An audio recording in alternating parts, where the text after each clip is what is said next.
Danielle here with GLI's educational series, If I Can Do It, So Can You. Today we're going to discuss how and when to install your ColorMagic Skimmer Insert. Let's dive in. All right, so you're ready to install your ColorMagic pool fixtures. Awesome. It's going to be really easy. You already know how to put a main drain in, you know how to put eyeball fittings in, but you're not so certain about the ColorMagic Insert because you've never done it before. Well, guess what? It's super easy. First thing you want to do when you get to the pool and you're going to install the new liner, before you do anything, slide your skimmer inserts into the skimmer. It's that easy.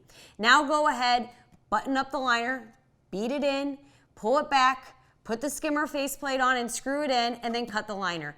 This skimmer insert is now in there. Guys, you cannot put this in after the liner has been put in. It has to go in before you put the skimmer faceplate on, okay? It's that easy. You can do this. If I can do it, so can you. Good luck, you got it.